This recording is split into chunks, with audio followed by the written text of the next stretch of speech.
Dun dun dun dun dun dun dun dun dun dun dun dun dun dun dun. So this is a test piece of foam. I'm going to attempt to draw using a hot blade. I'm going to try and draw the indentations that are all over RoboCop. So once the indentations are made on the armour, I can then give it its undercoat and then it can be sprayed. I've now put the OCP writing into the foam and added its little column on. I'm hopefully going to have the undercoat on this costume very soon. Then it's going to get sprayed up, so we're almost there. I just need a workspace because I have to take over the entire front room to work on it, and then I've got to put it all back in the hallway. So he's actually living out here. So yeah, getting all my references for my legs. And out here, this is a public hallway. So everyone who lives in this building have to walk past this. Got his oil cap on now. His undersuit looks fantastic, and I've got some other parts on his back. In fact, I'm going to make these now. I'll make his. Originally, I had this section all raised up because the model I was using had them raised up, and then the more I've looked online at pictures of his armour, they look better when they're flat with the little screws on. So, Robo feet. It's my idea so far. So I've built the backs of the feet with my standard foam. Tried doing the front and gave up, so I've used mouse mats. I'm going to paint them up now. Also, you might notice I've got pistons. What it is, I'm going to get a screw that goes through here. I've got a mechanism in there, and these are little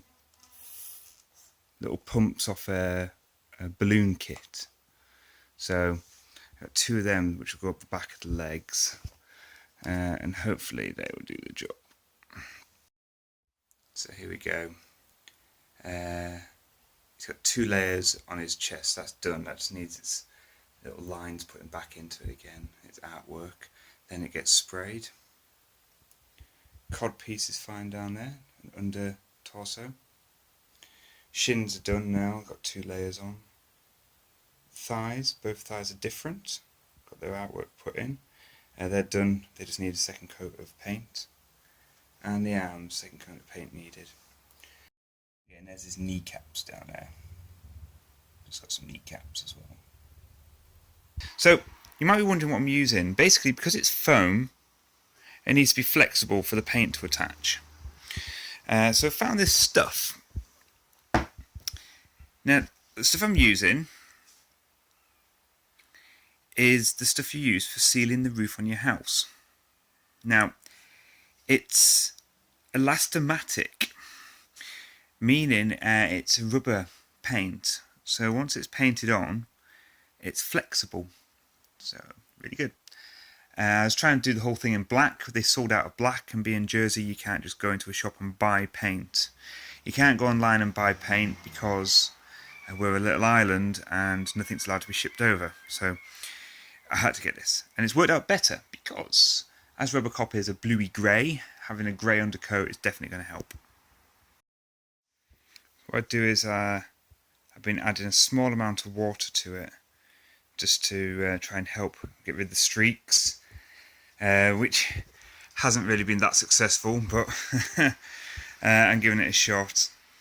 Hopefully what's going to happen is because I'm getting him sprayed up at a car spray shop, proper job, hopefully a lot of the minor imperfections will be hidden.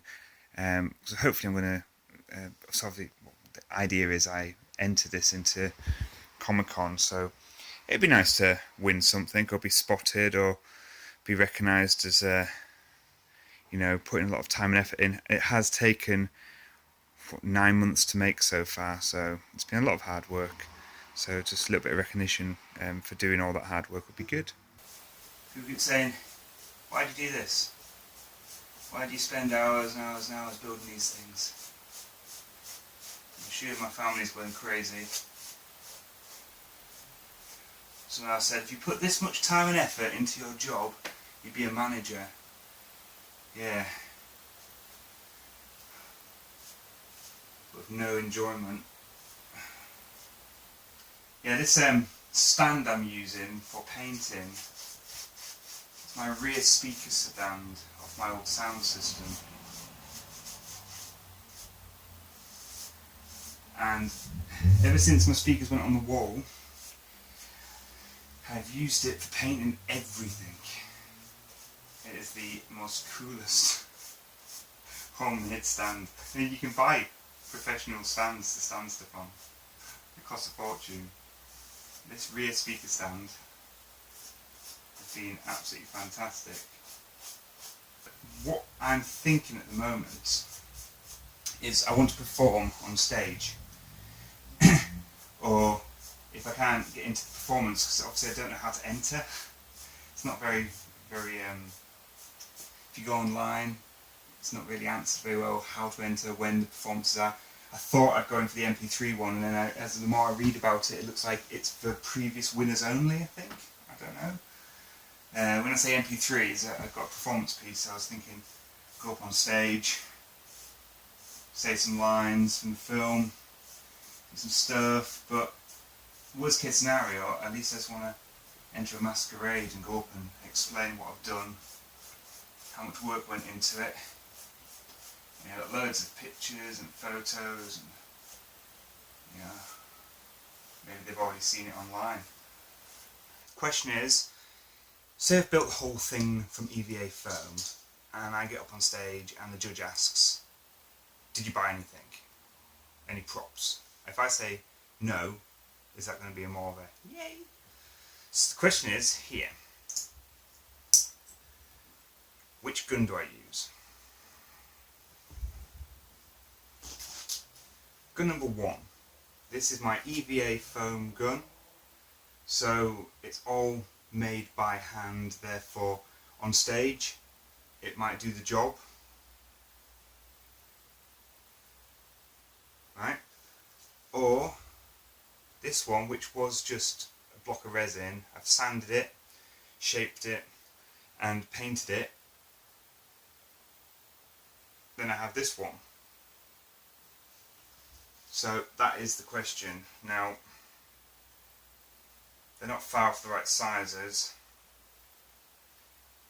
Do I use this one just for photo shoots and use this one for performance? Or do I use this one for performance as well? Because technically the whole costume was the costume's taken what, a year to make, just under, 9 months. So maybe I can get away with using this as my prop. That's my dilemma right now. Full homemade costume or prop?